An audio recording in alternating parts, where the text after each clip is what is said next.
Hi my dear students, welcome back to Gurudeva online class. Myself Siddesh, 7th social science teacher. Dear student, in the last video we had discussed the lesson that the Sultan of Delhi. So in that lesson we had discussed a few important points. So let's recall what we had discussed in the last video. In that video we had discussed the Arab invention. In that we had discussed what are the achievements of Muhammad bin Qasim.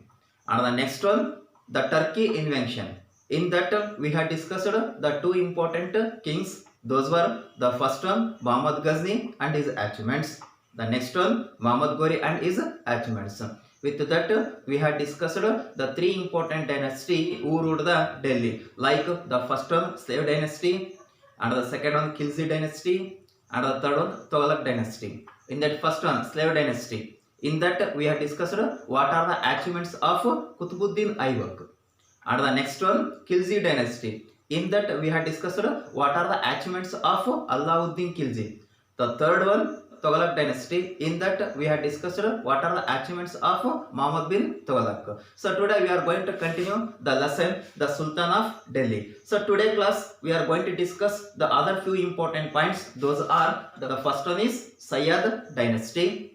The second one Lodi dynasty, and the third one what is the administration system of Delhi Sultan, what is the economical system of Delhi Sultan, and what are the contribution in the field of literature, and what are the contribution in the field of horticulture. Let us discuss one by one. In that first one the Sayada dynasty. The Sayada dynasty, it was ruled from 1414 to 1451 CE. But the Sayada dynasty, it was not a longest dynasty in the Delhi Sultan. And who was the founder of this dynasty? Qazir Khan. He was the founder of Sayad dynasty and he was ruled from 1440 to 1421 CE. And he was also not a longest ruler of this dynasty. Also during his period he captured a few important places. Those were the first one Mewat, Kotla and Gwalior. So these are the a few important places captured by the Qazir Khan. Yes, after the Qazir Khan, the Mubarak he assigned the throne, and Mubarak he was ruled from 1421 to 1434. After the Mubarak, Muhammad Shah he assigned the throne. The Muhammad Shah he was ruled from 1434 to 1445. And after the Muhammad Shah, the last ruler of this dynasty is named Alauddin Alam Shah. He was ruled from 1445 to 1451. So these were not a famous and greatest king of this dynasty. Within a short period, the Sayada dynasty, it was ended on 1451 CE. So this was about the Sayad dynasty. After the Sayad dynasty, the one more and the last dynasty who ruled the Delhi Sultan, that Lodi dynasty. The Lodi dynasty, it was ruled from 1451 to 1526 CE. Then who was the founder of this dynasty? Bahlul Lodi. He was the founder of this dynasty and he was ruled from 1451 to 1485 CE. And also he has given more concentrations to develop his dynasty. Yes, after the Bahlul Lodi, the Sikandar Lodi he was assigned the throne. The Sikandar Lodi he was ruled from 1489 to 1517 CE. So during his period he captured a few important places. Those were the first one Dholpur, Mandreli, Chanderi, Nagpur and Bihar. These were the places defeated by the Sikandar Lodi. And also during his period he destroyed many temples in the different places like Mathura, Mandrela and Chanderi. Finally the Sikandar Lodi rule was ended during the year 1517 CE. After the Sikandar Lodi, the one more king assigned the throne is named Sultan Ibrahim Lodi. The Sultan Ibrahim Lodi, he was the last king of this dynasty and he was ruled from 1517 to 1526 CE.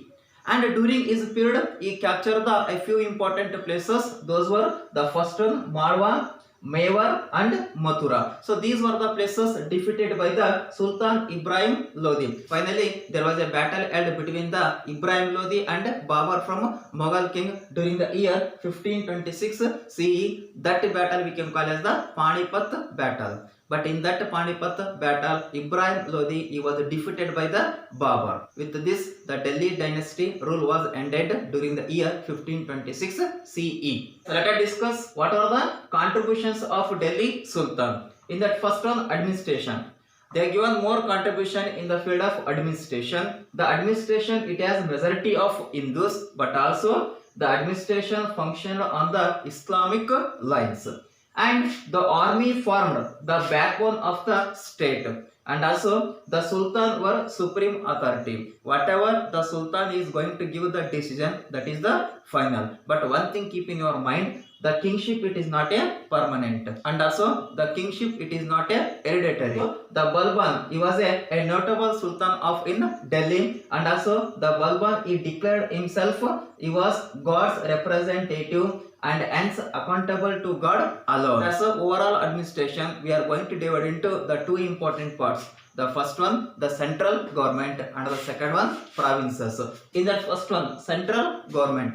In that central government, it has a 6 minister to support the king's rule. Those were the first one, Wazir, the second one, Diwani, the third one, Diwan-e-ish, the fourth one, Diwan and Rasalat, and the fifth one, Sadar-us-Sadur, and the last one, Diwan-e-uz. So these were the 6 ministers we can see in the central government. Yes, and the second one, provinces. This province administration, it was run by the Iktas. So this was about the administration of Delhi Sultan. Yes, let us discuss what was the economical system of Delhi Sultan. Here the kings they put on more taxes on peasants.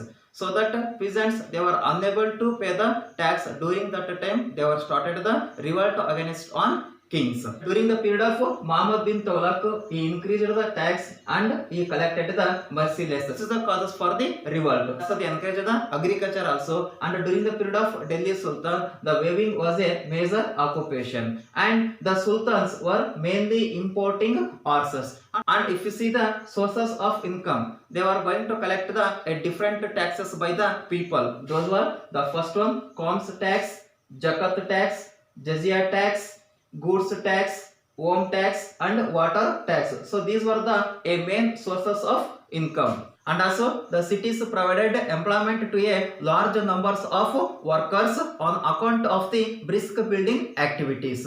So this was about the economical system of Delhi Sultan. Let us discuss about the judiciary system of Delhi Sultan. So here the king is final. Whatever the king is going to decision, that is the final. And also there were two important court under the king. Those were the first one Sadra and the second one Quaza. In the local level there was a Gram Panchayat. Here the Gram Panchayat will going to take the decision in the local level. So this was the judicial system of Delhi Sultan.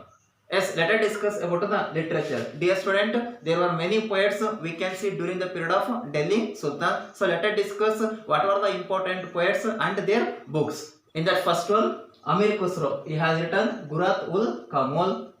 Amir Hasan, he has written Nizam ad-Din Awliya. Kabir, he has written many dohas. His songs we can call as a dohas. Jayadeva, he has written Gita Govinda. Nanak, he has written many bhajanas. Firaj Shah, he has written Fatuhat-e-Firaj Shahi. And Jayashi wrote Padmavati. So these were a few important poets we can see in the Delhi Sultan. And also during the period of Delhi Sultan, the Urdu language is evolved. So this was the literature contributions of Delhi Sultan. Yes, let us discuss about the horticulture.